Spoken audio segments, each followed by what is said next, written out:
Hi, you're listening to Intuition, Your First Sense. This is Vicki Baird. I appreciate you stopping by and subscribing, leaving a message, forwarding, sharing with your friends, all of this as we learn together how to develop our intuition as our first sense. So this week we are going to talk about micro movements because I truly know that they add up. And I am wanting to help you to create habits that are supportive, to shift whatever's not working for you, and to help all of us be a little bit kinder to ourselves. And we can do that through micro movements.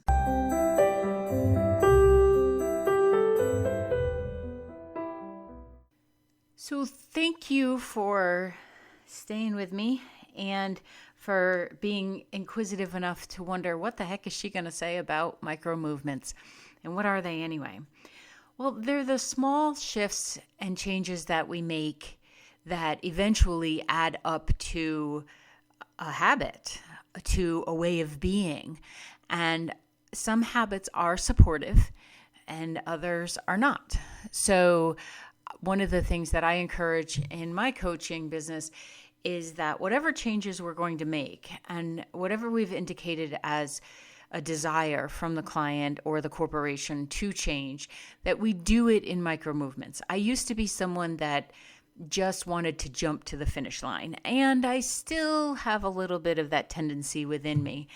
I'm learning to appreciate the process, and depending on what it is, sometimes I just want to rush through it.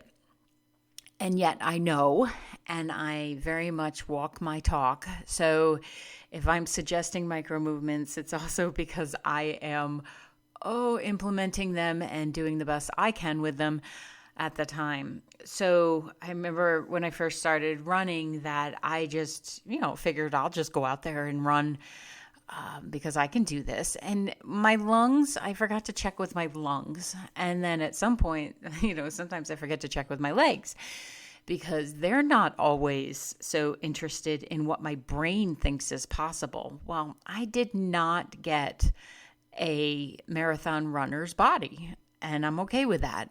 However, I love the process of a run. So for me, a 5K or 10K is a good number. I've done many half marathons, but I would not say they're my favorite. They are a goal to put up there and to keep me running the 5Ks a couple times a week, but not necessarily the, yay, let's go do that.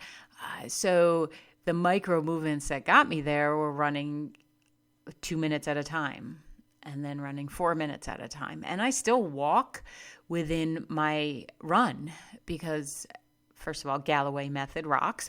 And also because I want it to be something that I enjoy. And I believe micro movements can lead up to joy.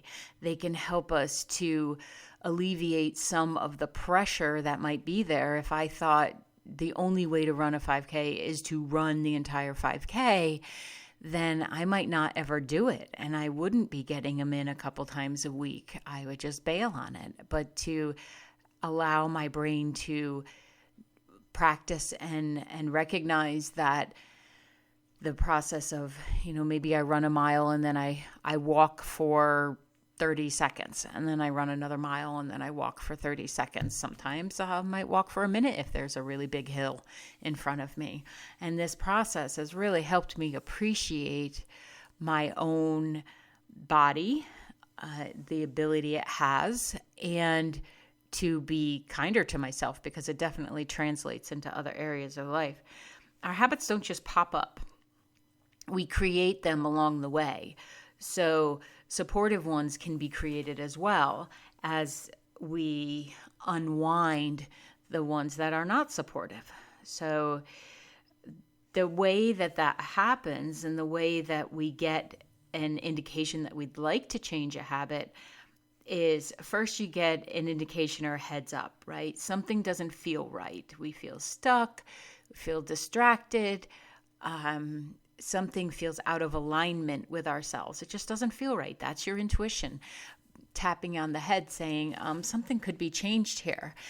And it could be that You didn't like the fact that when you walked up those stairs, you were so out of breath. So that led you to seeking a trainer and working on your cardio. So there's an indication or a heads up. It may be that the relationship you're in is just not tripping your trigger, and you have to look at that in order to make some shifts, and maybe you're the one that has to change some habits. So you get the indication or a heads up. You get the let's pay attention to this. And then you get the desire for change. And they run so closely together that sometimes it's difficult to figure out which one is in charge or to delineate. But the desire for the change is like you may start an exercise program and back off of it. You may feel like you need an outlet for the energy. You feel a little pent up, perhaps. You buy the cookbooks for whatever is the diet of the month that's going on out there. You have a desire to change because you can feel, I believe, where your soul has already led you in that desire for raising your vibration, for feeling a more aligned way of living. You can feel that. To me, it almost feels like there's a magnet ahead of me pulling me towards that, and that's whatever that is. I may not know it right away, but it's pulling me towards a change, or towards something I would like to be different because of the indication or the heads up that I had that I just didn't like where I was. So then we respond to that desire with some kind of action. So say you realize that the work you're doing is not the work you want to be doing. So you may need to update your resume. You may need to take a class to increase your skills. You may need to talk to somebody. And if you, your desire was to change around your eating habits, you may need to do a little research or meet with a nutritionist. But there's some action that has to be created there, and then the brain gets to feel good because there's some satisfaction that you took action, and that's the reward.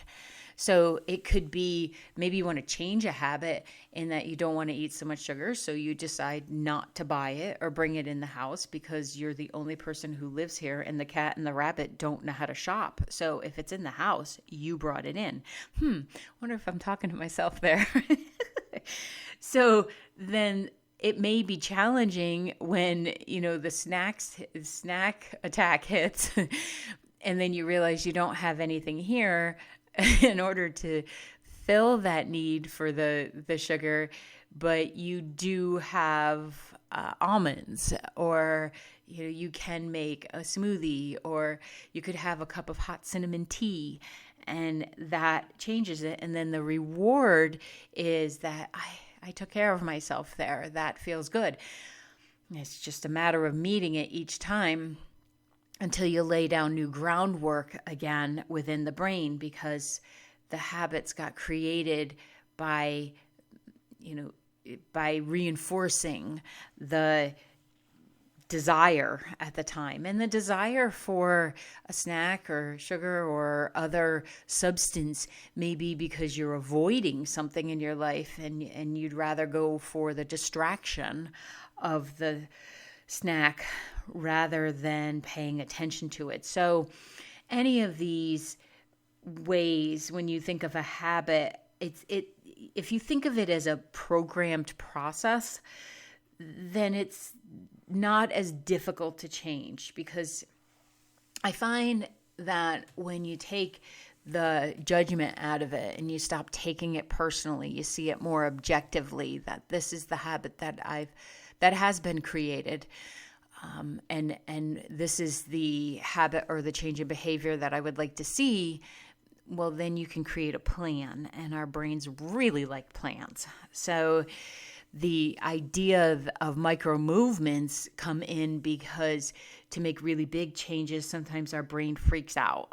So I have found that the micro movements are the ones that add up over time And much like you got into the habit of drinking coffee, or you got into the habit of running or taking care of yourself, you did that because you did it over and over and over again, and it eventually laid down a neural pathway in your brain. And that habit then, once reinforced, begins to be supportive rather than depleting of your energy field. So when you think of it as a programmed process, it becomes less challenging to shift. And a lot of the marketing that we have in our world is about big changes. Become a millionaire in one weekend. Get 1,000 followers with one offer. Don't do that. If the people don't matter to you and you're just going to pay for people to follow you, that's not authentic. Don't be like that. You're going to meet the love of your life by changing this one aspect of yourself.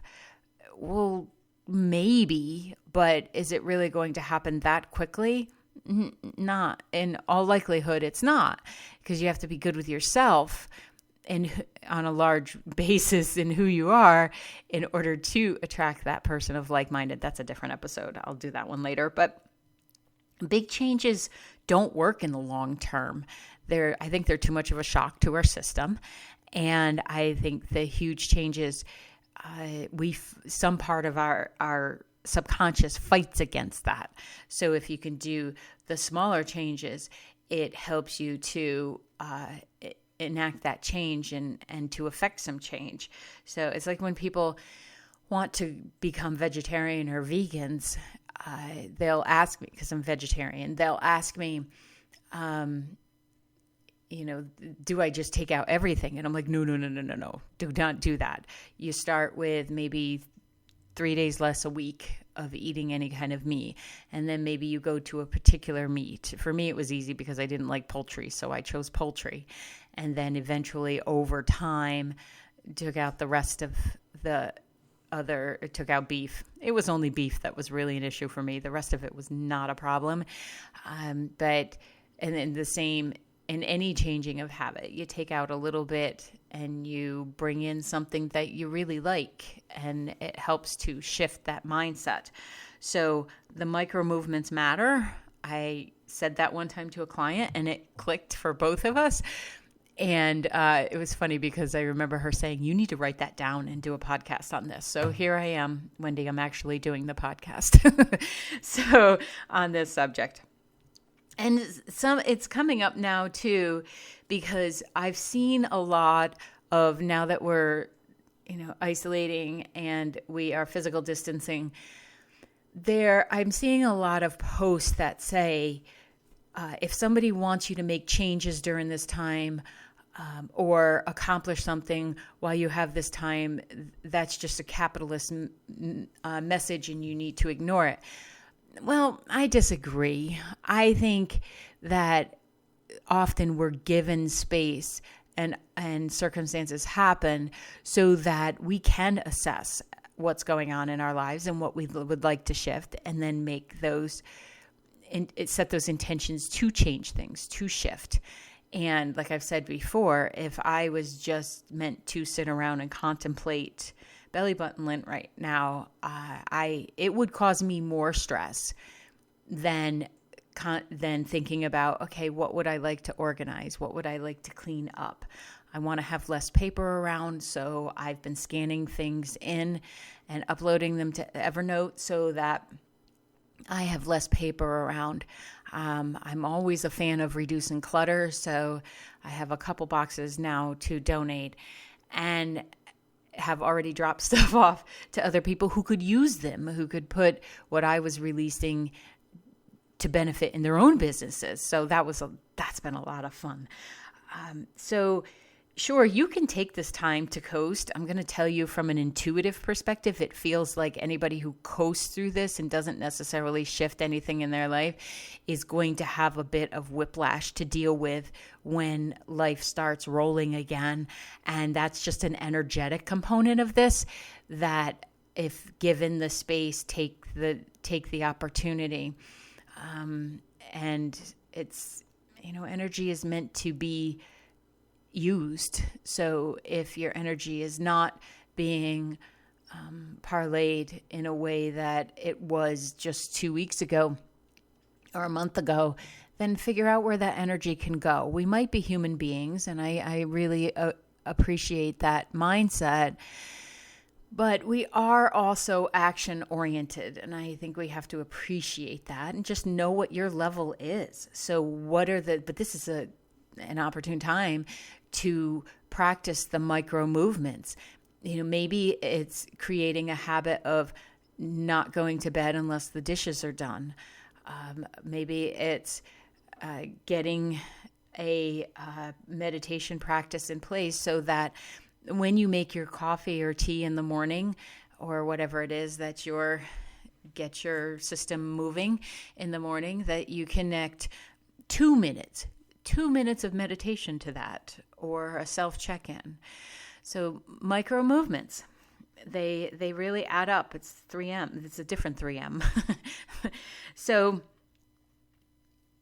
one of the ways that I think it's most effective to change or to create some new habits is to meet them where they already are. What is the habit of today? And to look at it and meet it there. If you are someone who's a bit of a clutter hound and you leave papers everywhere, well, let's start with the mail process. What is the process of bringing mail into your home? I personally believe that there should be a recycling bin just as you enter, and you open up that mail, you drop the outside envelope into the recycling bin, and that does not make it to your desk. Then whatever it is that you're looking at goes to where it needs to be addressed. If this is some promotional mail, well, you can contact the company and tell them to take you off the list so that we're not wasting trees and so that you don't have more clutter coming into your home. If it's a communication that needs to be dealt with, it gets immediately put in the folder for that. If it's a bill that needs to be paid, again, it gets put in the folder that needs to be addressed for that, or wherever you put your most need to remember documents. Or you sign up for paperless billing. Whatever it is, you begin that habit right at the beginning. You look at, what is my process now? Do I even have a process? If I don't have a process, well, sweet, you start there. But take the stigma out of whatever it is that you would like to change. Once you have the indication or the heads up that something wants to change, don't judge yourself. Meet it where it is and say, oh, this is fantastic. I'm recognizing that I want to shift something. And now what is it that I get to shift? Anybody who's coached with me knows that I recommend a happy dance. And listen, I'm not the best dancer out there. I have rhythm for music, but dancing, it's just not something that I'm naturally gifted at. So, but I think everybody can do the happy dance, and whatever that means for you. I like using the rebounder. I even like jumping rope. I'm just not all that great at it. Over 25, I get there and I trip, but that'll change. The more I practice, that number will go up. And so I tend to bounce like Tigger when that's my happy dance. I'll do a couple bounces. So that's the reward, right? So if you meet whatever it is that you'd like to shift and take the judgment out of it, it is what it is right now, then know that there needs to be a happy dance at the end. Now, there can be a different kind of reward as well. Perhaps if you've been consistent with your exercise routine and you know that you need good exercise, you need good clothes for working out, they really do matter. If any of you are working out in cotton, cut it out, because that's probably one of the reasons that you're not liking it so much. It's definitely one of the reasons that you're so hot. But maybe your reward will be the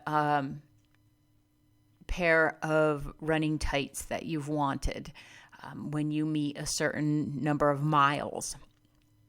Whatever it is, there needs to be some sort of happy dance at the end. There has to be a reward. It's just how our brains work. That's why we want sugar. It gives us that little rush. So one of the ways to assess what you would like to change, and this is a common practice if you've listened to any of the episodes that I suggest, is that you have to get quiet, you have to sit, and you have to do a list. So make a list of what your habits are right now.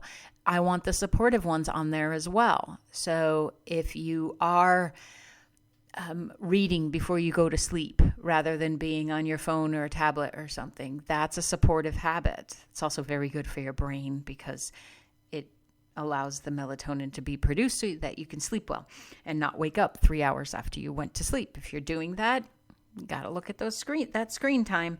So that might be the shift that you want to make, less screen time. So what's the reward? For me, it's a particular writer that I like, and it's a futuristic homicide detective series. And I love it, and I can read it and go right to sleep and not have nightmares. So that's my reward for less screen time. So connecting it, but write down what your habits are. Write down what you're already doing, and then you can indicate what you would like to shift. And then there's a little reward in this built in, that when you recognize these supportive habits, the reward is already there, that, wow, I am doing that for myself. That's fantastic. And then keep the ones that are supportive, obviously, but we're not talking about changing all of these habits at once. Again, big changes, they don't work. Make the smaller changes. Pick one, not 10. And then what is the first step that you can take to shift the behavior? It's really important to be simple and specific here. So I want to lose weight is not enough. I want to lose 50 pounds is too big of a jump. I would like to lose 5 pounds. Great. We can start there. What is the change that you want to make? And then what is the desired outcome? Often we don't have the big picture, the desired outcome spoken or written down. We leave it very vague. I want to feel better. I want to be happy. I want to fit in those clothes. Might seem specific, but they're not. I want to wear a size, and be realistic here, to wear a size 10.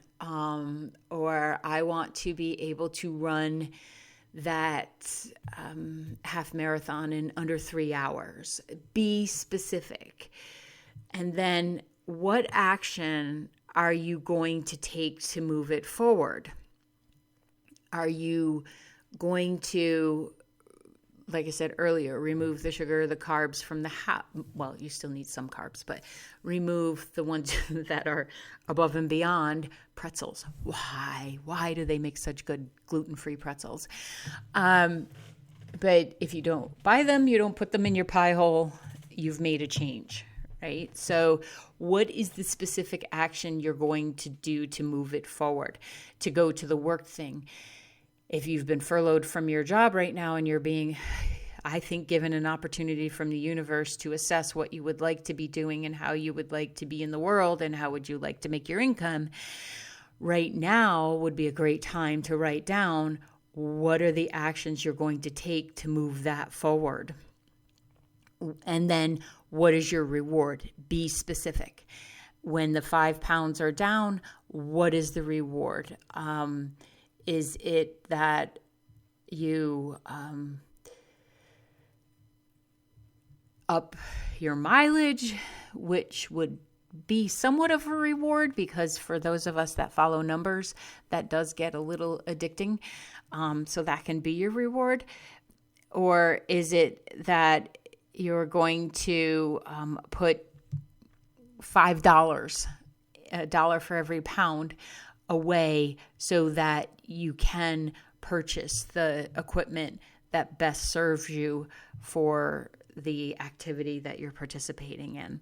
Because it's also good for us, I think, to have something out there a little bit and get out of this habit of instant gratification. I think that's where the promise of big returns comes from. This drive-through mentality we have, that you order something at the window and you pick it up at the next window, when really working for something, putting some energy into it, makes the reward that much greater, because a lot of the times the reward is about the process. It's about getting there. So connect the movement, the new movement, to something you are already doing. So micro movements work well when they're combined with something that you're already doing. So typically, if you're already drinking 32 ounces of water a day, your micro movement might be to add 8 ounces a day to get to the optimal place of half of your body weight. That's the ounces. That is a nice cleansing process or habit to be in. So connect the new movement to something you're already doing. When I get my coffee in the morning, I'll put one less sweetener in it. Now, as somebody who puts no sweetener in her coffee, that would be an easy one, so I wouldn't choose that one. However, I did use this process to eliminate dairy in my coffee by doing the half and half. It's also how I learned to really love seltzer. When I first started drinking it back in the day, when there was only cranberry lime, which to this day I still don't like, but I would mix some juice in with it, and then eventually there was no juice in it. And it was the straight up seltzer that became refreshing to me. So when I get done with work, I'll put my workout clothes on immediately, not the loungy clothes after work. So right now, if you're working at home and you do wear the loungy clothes, make sure you're getting up and you're putting clothes on to work in, because it also helps the mindset. But when your day completes, the same premise would apply. Immediately, I'm going to put those workout clothes on, so then I go do the workout.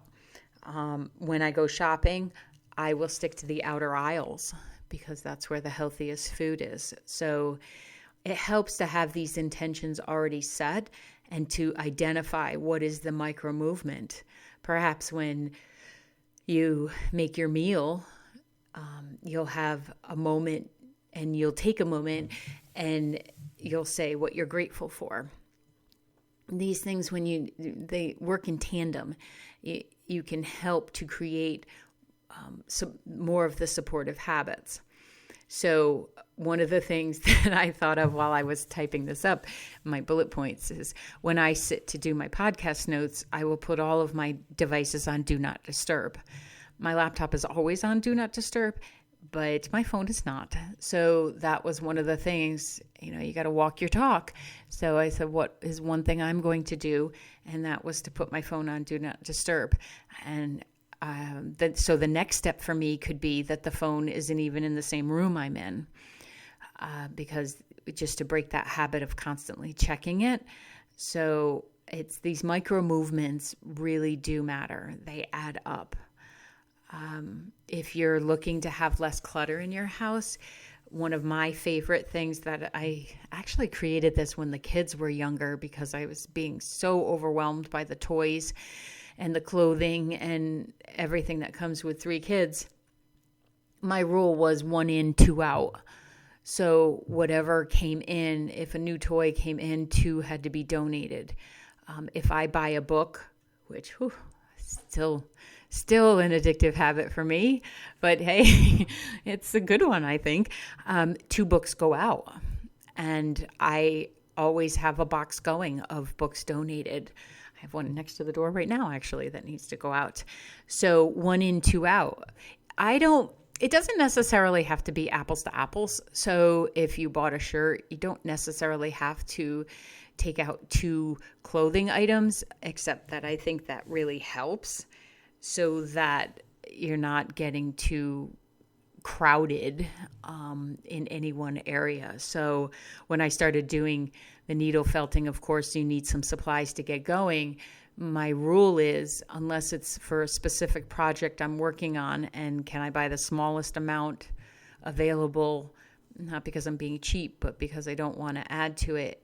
I have one Rubbermaid tote, and it's not the big one. It's one of the average size ones. And that when that's full, I cannot buy anymore, and it's currently full. So I have to make the projects and the gifts, and the reason I do it are primarily for gifts. It's for meditation and for stress release, because there's nothing like poking a needle into something to relieve stress. But 1 in, 2 out. So it keeps things in balance. I don't believe motivation works. So motivation tends to be external, and it tends to be what is created from wanting to meet somebody else's expectations. So, motivated to get that person to date you, motivated so that your parents are proud, motivated to do what your trainer thinks you're capable of doing. You can borrow the energy, I suppose, a little bit, but true change comes from inspiration.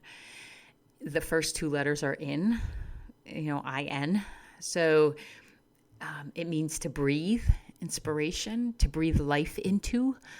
So I believe true change comes through inspiration. So what are you inspired to do? What micro movements are you inspired to make? And then, use those, because then it becomes an inside job, right? It becomes something that matters to you. And then you're more likely to carry it forth.